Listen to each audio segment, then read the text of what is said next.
চলছে আমার রাস্তা রাস্তা উদ্দেশ্যহীন, ফুরিয়ে যাচ্ছে হাইওয়ে জুড়ে আরো একটা দিন, আরো অনেক অনেক দূর পরের শহর। চলতে হবে আমায় রাত্রি ভোর, নেই যে আমার কোনো অবসর। যদি খুঁজে পাওয়া যেত একটা ঘর।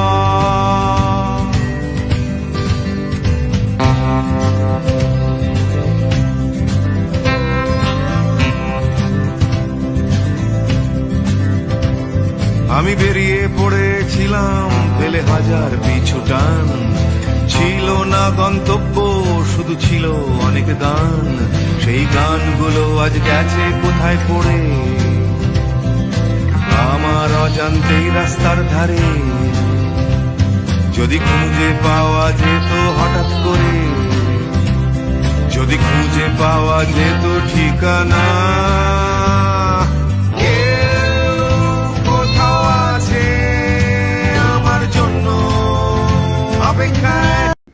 আসসালামু আলাইকুম দর্শক, কেমন আছেন সবাই? আশা করি নিশ্চয়ই সকলে ভালো আছেন।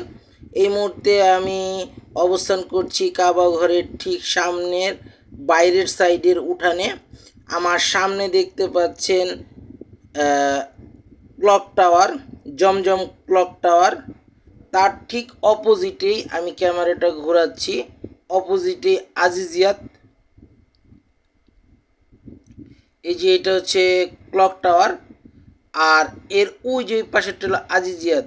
এই স্থানটি একটু উঁচু হওয়াতে এইখানে বাংলাদেশিরা থাকতে পছন্দ করেন না, কারণ চলাচলে খুব কষ্ট। তো এইখান থেকে আমি এখন যে দিকটার দিকে ক্যামেরাটা মুভ করব সেটা হচ্ছে কাবা ঘরে প্রবেশের 1 নাম্বার গেট। আর যেই গেটের নাম হচ্ছে কিং আব্দুল আজিজ গেট। আপনারা দেখতেই পাচ্ছেন কিং আব্দুল আজিজ গেট, যেই গেটে সামনে রেনোভেশনের কাজ চলছে। বলে রাখা ভালো, কারণ কাবা সম্প্রসারণের কাজ হচ্ছে, কারণ কাবাতে প্রচুর পরিমাণে হাজি হাজেরানরা আসে এখানে সালাত আদায় করে। এই জন্য কাবার বিভিন্ন স্থান সম্প্রসারিতকরণের কাজের উদ্যোগ নেওয়ার ফলে এরকম কনস্ট্রাকশন কাজগুলো আমরা দেখতে পাচ্ছি, যা আপনারা আমার ভিডিওর মাধ্যমে আপনারা দেখতে পাচ্ছেন। তো আমরা এখন হাজি এবং হাজেরানদের সাথে এই স্থান দিয়ে কাবাঘর তওয়াফ করার জন্য নিচের দিকে চলে যাব। আর আজকের গন্তব্যস্থল হচ্ছে আমাদের কাবাঘরের ঠিক সামনে অবস্থিত রাসূল সাল্লাল্লাহু আলাইহি সাল্লামের চাচাতো বোন উম্মে হানি রাদিয়াল্লাহু তাআলার বাসস্থানটি তুলে ধরা। আমরাও এখন হাজি হাজেরানদের সাথে আস্তে আস্তে কাবা ঘরে তওয়াফ করার উদ্দেশ্যের সেই নিচের স্থানটির দিকে অগ্রসর হচ্ছি, এবং সেখানে গিয়ে আমরা সেই ঐতিহাসিক বাসস্থানের জায়গাটি আপনাদের মাঝে তুলে ধরার চেষ্টা করব। বলে রাখা ভালো দর্শক, আমি যেহেতু এবছর 2025 সালের প্রথম হজ করতে এসেছি, তো এই হজ করতে আসাকে কেন্দ্র করে আমার এই দর্শনীয় স্থানগুলোর উপরে ভিজিট করা এবং সেই স্থানগুলো আপনাদের মাঝে তুলে ধরা। তো আমি এই স্থানটি সম্পর্কে জানতে পেরেছি, আমি যে হোটেলে অবস্থান করেছি সেই হোটেলের যারা স্টুডেন্ট ছিল, যারা হজের সময় গাইড হিসেবে হাজি হাজেরানদেরকে সহায়তা দিয়ে থাকে সৌদি বাদশার নির্দেশে, তো ধর্ম মন্ত্রণালয়ের উদ্যোগে, তো সেই সব স্টুডেন্টদের সাথে যেহেতু আমার পরিচিতি এবং তাদের সাথে আগে থেকে আমার পরিচয়, যারা আমার দেশের স্থানীয় এরিয়ার মাদ্রাসার স্টুডেন্ট, তো তাদের মাধ্যমে আমরা জানতে পেরেছি। তো আমরা এখন এসকেলেটরের মাধ্যমে নিচের দিকে নেমে যাচ্ছি। তো তারাই আমাকে বলেছিলেন যে উম্মে হানির ঘরটা কোন দিকে।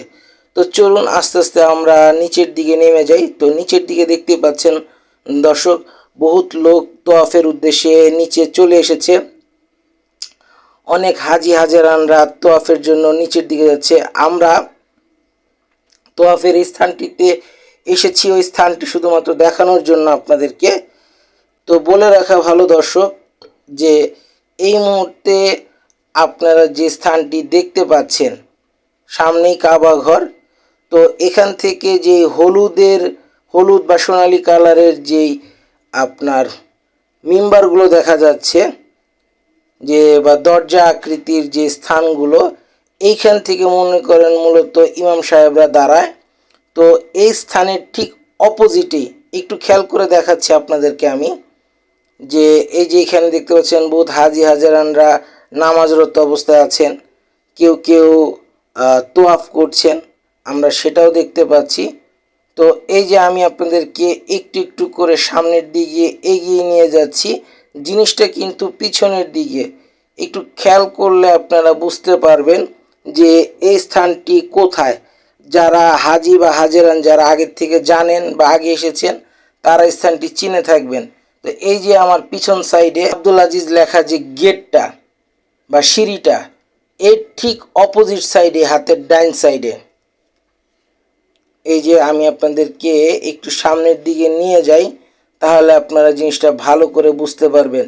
এই মুহূর্তে কিং আব্দুল আজিজ গেটটা বন্ধ, সেই কারণে আপনাদেরকে ওই স্থান দিয়ে নামতে দেওয়া হয় না বা হাজিরা নামতে পারেন না, সেজন্য এটা দিয়ে সচরাচর আসা হয় না, ওই পাশটা দিয়ে নামতে হয়। তো এই যে কাবা ঘর সামনে দেখতে পাচ্ছেন, ঠিক কাবা ঘরের ঠিক পিছন সাইডেই এই যে কিং আব্দুল আজিজ লেখা যে সাইনবোর্ডটা, তার ঠিক হাতের ডাইন সাইডেই একটু খেয়াল করলে আপনারা দেখতে পাবেন সেই ঐতিহাসিক স্থান। আমরা আস্তে আস্তে ভিতরের দিকে যাই। এই যে দেখতে পাচ্ছেন যে পিলারগুলো, এই পিলারের ঠিক মাঝখানে কিন্তু দেখতে পাবেন আপনারা চার কোণা দিয়ে বিশেষ করে রড অ্যাঙ্গেল করে দেওয়া। এই স্থানটাই হচ্ছে মূলত উম্মে হানি রাদিয়াল্লাহু তাআলার ঘর, যেখানে রাসূল সাল্লাল্লাহু আলাইহি সাল্লাম আসতেন এবং তার সাথে উম্মে হানির দুই ভাই জাফর রাদিয়াল্লাহু তাআলা ও আলী রাদিয়াল্লাহু তাআলাও প্রবেশ করতেন এবং তারা তার বোনের বাড়িতে কিছুটা সময় অতিবাহিত করতেন। বলে রাখা ভালো, ইসলামের প্রাক ঐতিহাসিক যুগে রাসূল সাল্লাল্লাহু আলাইহি সাল্লাম যখন প্রথম দিনের দাওয়াত প্রচার করেন, তখন তিনি কাফের মুশরিকদের হাত থেকে বাঁচার জন্য এবং কাবা ঘরে ইবাদত করার জন্য তিনি উম্মে হানির ঘরকে বেছে নিয়েছিলেন এবং তার এই চাচাতো বোনের বাসার ঠিক ভিতরে অবস্থান করে জানলা দিয়ে কাবা ঘরের দিকে মুখ করে তিনি দোয়া করতেন।